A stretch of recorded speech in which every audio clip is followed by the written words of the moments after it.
Hey folks, Species 7 here. How's everybody doing today? Welcome back to my Let's Play of Farming Simulator 2011 with ProFarm and all the DLC packs you can find. And today we are in the process of harvesting these last two fields. Well, last two, I suppose it's sort of our first two, but we've been working on them for the entirety of this program, so it just seems like they're the last ones we'll ever do.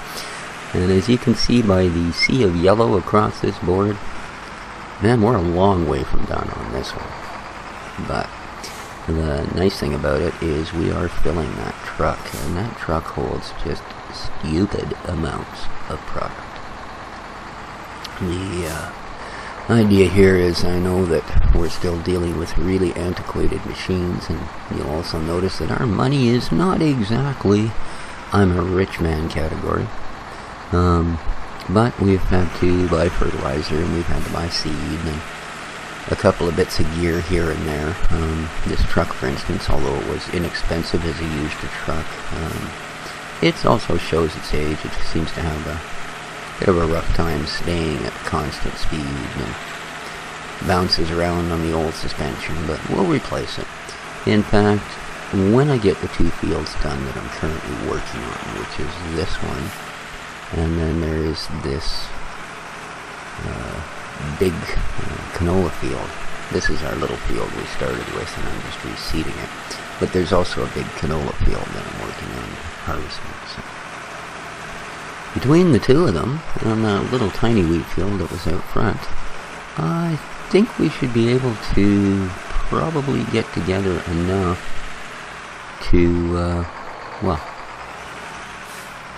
to upgrade our gear to something that's actually farmable, because these fields are pretty large to be using antique tractors and antique cultivators with.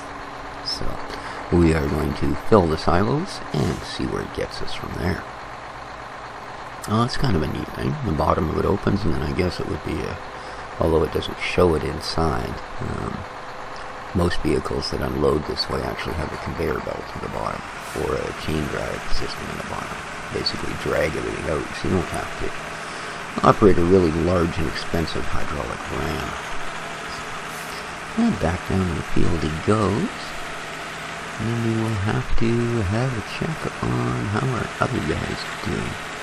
You see his little notification, and the Farm Inspector mod has gone red. But we're going to run him back now. You can see the size of these fields, and I mean, this is what I've already harvested, row after row after row. Yeah. And because of the shape, I mean, you're going to end up with a lot of these things. Anyway, there's a big gap in the middle. Yeah. Well, that's where he's actually running this time. And it's about the only way you can do these fields, is when your harvester reaches a point where he's not doing what he should anymore, you pick another spot in the field, set him up, and we'll let him go.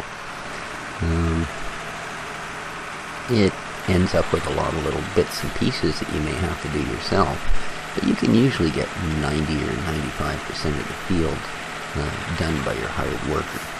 And with fields this big that would take me 3 or 4 hours to harvest, great. The fact that I can set these guys, perfect. The reason that didn't work in Riverside, there was just too much stuff surrounding the fields.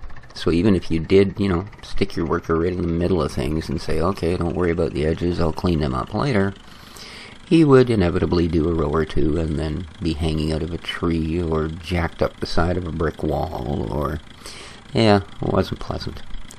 So, but this one seems to work fairly well.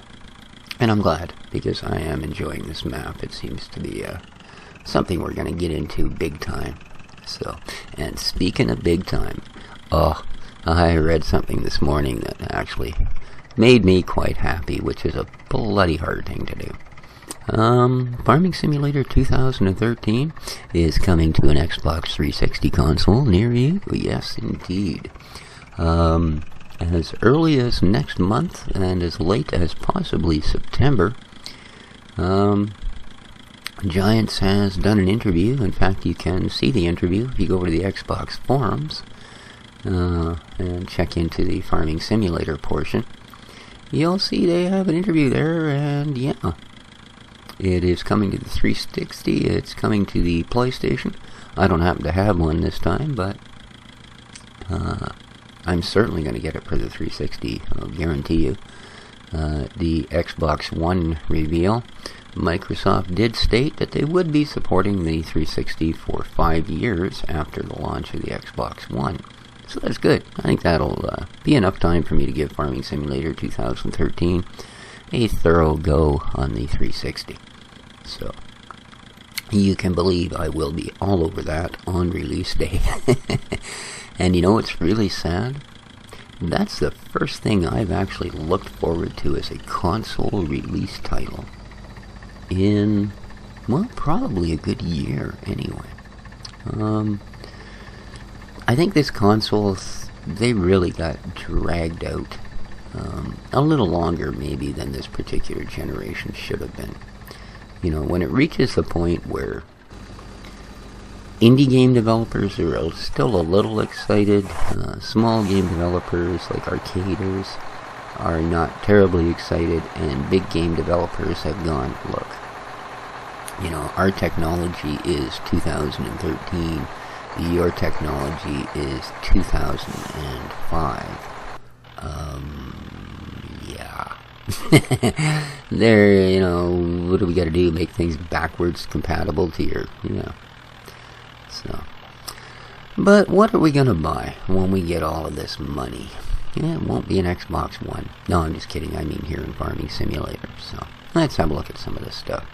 We can sell the tractors and the harvesters and the cutting heads for them and all of that and get, only comes to just over $100,000.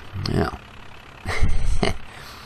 yeah, this is a game where you buy farming equipment. $100,000? Yeah, it don't buy you much. Yeah, it just don't buy you much. I mean, I suppose if we were selling better gear to start with, I mean, look at this. We're gonna get, what, $5,000 for these used heads? $6,000? Yeah. Not so good. Not so good. Especially when the stuff that we're gonna want to buy over in the mod section, well, we'll have a look at some of the prices, but, you know, these little tractors, well, I definitely gotta improve our tractors. They suck. We also need a harvester, but, yeah, a couple of $100,000, so we're going to need these fields, and once we get these fields into our silos and off to a store, I'm figuring we'll have more than enough money. Oh, why are you sitting idle? That won't do.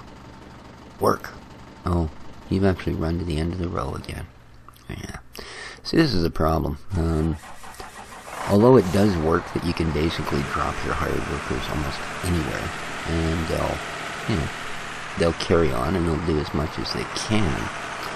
There's certain angles that will throw them off. Like, there's lots more to do here, but because the angle of this one ended so much past, you can see where the next row is. Well, it's like 30 feet behind him.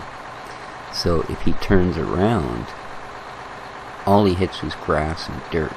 And on a hireable, if there isn't a crop in front of the machine, it will simply lift its blade and the worker will go home.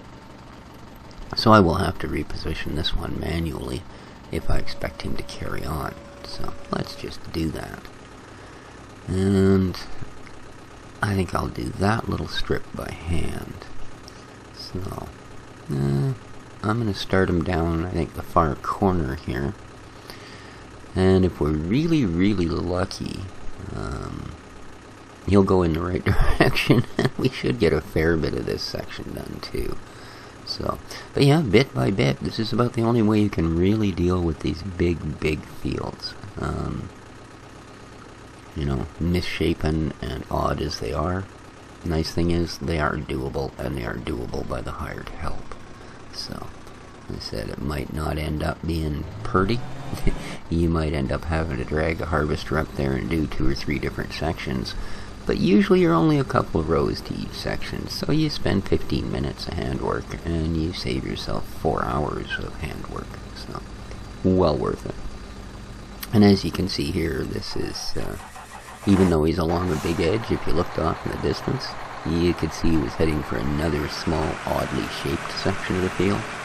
So yeah, it's not like he's going to continue long, illustrious lines. In fact, probably with my luck, when he gets to the end of this row, he'll turn in the opposite direction I wanted him to, and finish off the small section. Now that's alright. Like I said, you just simply reposition them and let them carry on. Now this guy is still seeding. Now this is one thing I really don't get in Simulator 2011. Now there is not an adjustment per se for the crop speed as there was in 2013, where you had slow, normal, and fast, as well as a time adjustment. Well, there is a time adjustment in 2011. You can't do it on the fly like you could in 2013, which is kind of a drag, but that's okay. You have to actually go into your options, which means tabbing out of the game, or actually, logging out of the game. And, yeah, you go into your options. You can set your time there in an X amount of minutes per hour type thing. Mine is set to real time, which means if I spend 4 hours playing the game, only 4 hours of game time has passed. What I don't get is, see, this is one thing I don't know why do people build mods? Do they really think they're doing you a favor when they build a mod and then charge $2 at the store for it? You know? I mean, not really. You might as well just load the money cheat and buy everything at full price. So, but anyway, oh, now I lost my last train of thought. I suppose that's fair. But, yeah. So, the time. But oddly enough, even on real time, like that little tiny field that I'm sowing up behind the barn there with the little tractor and seeder, that's already coming up into second and third stage of growth before he's even finished seeding the field. It's like the growth times are super accelerated, which kind of worries me, because if that goes all the way across the board, that could well mean that the wither times are accelerated too, and these big fields, they take me a long time to do. I'm hoping that they won't, log in again and only to find out that the rest of the field is withered would really suck, because I've got to plow that then to get rid of, or, what do you call it, cultivate all the way across the withered part and get nothing from it. So what a waste. But, oh well. As I said, I'm going to finish these 2 fields, and come next episode I will have them finished off. So that we will get to drive some crop into town, sell it off, hopefully make some fairly decent money. I'm hoping to get, I'd like to see 300,000. I think that will cover at least one new harvester, without having to sell both the old ones, because I may well keep one just for smaller, closer stuff.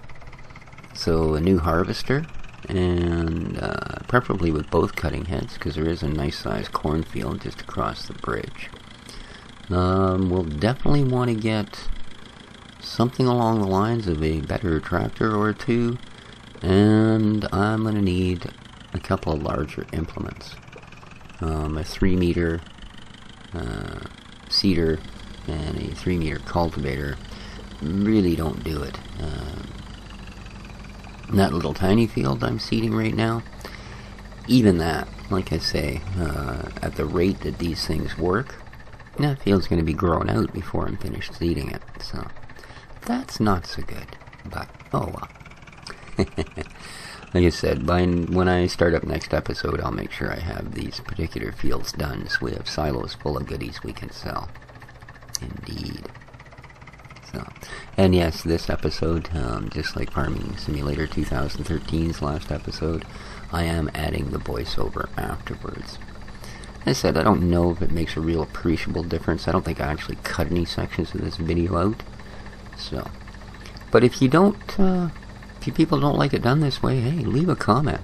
You know, I'd love to hear back from you. I'm doing it this way because it does offer me the opportunity, should I want to to add effects, to do a little more sort of post-process editing, if you will. So that should help. Oh, this canola's going to be nice, and it's going to make us big bucks. And this field is just massive. It goes right up past the shop factory fields. And he needs unloaded once again, so we'll deal with that. I have actually only filled this truck once so far in this entire field, so, and I just did empty them, so we'll get them filled back up. I can only imagine with the amount this holds. And that's another thing, you know, with mods, I mean, it's great and it's useful and all that this thing holds over 60,000 liters, but bottom line, that's kind of cheap. Because you look at this trailer and then compare it to like the great big agroliner that comes with the game that holds 55,000. It's 10 feet longer than this thing to start with, just to start with. You know, like it's a full semi-box, whereas this thing looks more like a 5-ton. So that and the fact that it was a couple $1,000, well, I mean, okay. Maybe you'd run across a deal where a guy's selling a used truck for a couple $1,000 off his farm. So I'll forgive that, but yeah. The fact it holds that much, that's impossible. But, so yeah, that's my plans. And that should make for a good farm experience. But I think we're pretty much done here. So this has been Species 7. Until next time, take care of each other. Be good to each other, and ciao for now, folks.